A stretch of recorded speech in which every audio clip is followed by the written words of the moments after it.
आगे बढ़ते हैं, बड़ी खबर मिल रही है। 27 जनवरी को गहलोत कैबिनेट की बैठक होने वाली है। शाम 5 बजे सीएमआर में होगी मीटिंग। एक बड़ी जानकारी आपको दे रहे हैं। 27 जनवरी को गहलोत कैबिनेट की मीटिंग होनी है, बैठक होनी है। शाम 5 बजे का वक्त है, सीएमआर में मीटिंग होगी। कैबिनेट बैठक में कई अहम फैसले लिए जा सकते हैं। चर्चा कई मसलों को लेकर भी हो सकती है। कहा यह जा रहा है कि बैठक के बाद कुछ बड़े फैसले भी निकलकर सामने आ सकते हैं। नजर कैबिनेट की बैठक पर लगातार बनी हुई है।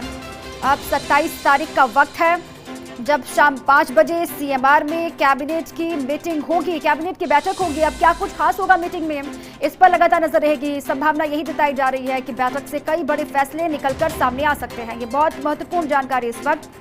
कैबिनेट की बैठक होनी है और साथ ही साथ इसी पर अधिक जानकारियों के साथ डॉक्टर ऋतुराज मेरे सहयोगी जुड़ चुके हैं। ऋतुराज, क्या कुछ खास होगा बैठक में, क्या कुछ बड़े फैसले लिए जा सकते हैं?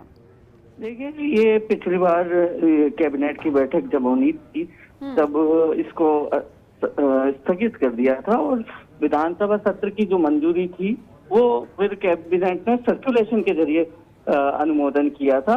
अब जब कैबिनेट की बैठक वापस होगी तो सबसे जो मुख्य एजेंडा रहेगा वो विधानसभा सत्र में किस तरह से बिल्स रखे जा सकते हैं, क्योंकि सरकार की मोटे तौर पर मानी जा रही है 15 दिनों की जो आरंभिक तैयारी है वो सत्र की गई है। तो उसी स्तर पर कौन कौन से बिल रखे जा सकते हैं उस पर चर्चा हो सकती है। वन निगम की स्थापना को लेकर विचार हो सकता है। अंबेडकर पीठ को जो सामाजिक न्याय विभाग के अधीन है उसमें देने के संबंध में संशोधन हो सकता है और उसे उच्च शिक्षा विभाग को दिया जा सकता है। ग्राम सेवक से ग्राम विकास अधिकारी पदनाम के जो संशोधन है उसका अनुमोदन हो सकता है। ये चिकित्सा शिक्षा का एजेंडा है। स्वच्छ भारत मिशन के लिए जो सोसाइटी बनाई जा सकती है इसको लेकर बातचीत हो सकती है कैबिनेट की बैठक में। वन निगम की स्थापना को लेकर विचार हो सकता है। ये मुद्दे प्रमुख रूप से रह सकते हैं। इसके साथ ही आयुष नीति को लेकर निर्णय संभव है कैबिनेट की बैठक में। ऋतुराज, कुल मिलाकर क्योंकि कोविड की विकट परिस्थितियां भी हैं और सरकार का लगातार फोकस भी रहा है कि कोरोना के इन हालातों को कैसे दूर किया जाए, और जब चूंकि अब 27 तारीख का वक्त है जब प्रस्तावित है मीटिंग भी होनी है, ऐसे में जाहिर तौर पर उम्मीद यही है कि कोविड की परिस्थितियों में आगे किस तरीके से बढ़ा जाएगा आगे, और रणनीति क्या होगी पार्टी की, सरकार की, इसको लेकर भी मंथन किया जाएगा। खास तौर पर जो विधानसभा सत्र में जो संभावित मुद्दे उठ सकते हैं विपक्ष की ओर से, उस पर इसमें विचार किया जा सकता है। और जो बिल्स रखे जाने हैं वो मुख्य रूप से उस पर कैबिनेट अनुमोदन देगी कि क्या क्या बिल रखे जा सकते हैं।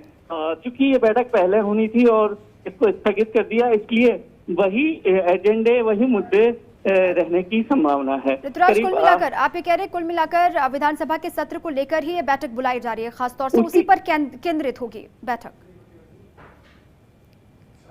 ऋतुराज, जो विधानसभा सत्र है उसी के इर्द गिर्द कैबिनेट की बैठक का जो मूल आधार है वो रहने वाला है और तो उसी के लिए मुख्यतः ये बैठक आहूत की जाएगी, क्योंकि उसमें जो एजेंडे हैं वो पिछली बार वाले ही हैं। और जो 18 तारीख को जो कैबिनेट की बैठक के लिए कहा था वो स्थगित हो गई थी किसी कारणों से, तो अब वही बैठक रखी जा रही है और विधानसभा सत्र के जो इश्यूज हैं उसी को लेकर विचार विमर्श की संभावना। और सदन में किन किन सवालों के जवाब भी दिए जाने हैं या फिर कौन कौन से सवाल हैं जो सरकार पर दागे जाएंगे, उसको लेकर भी तैयारी की जाएगी कि पूरी तैयारी के साथ सदन के भीतर सरकार पहुंचे, ये कोशिश होगी?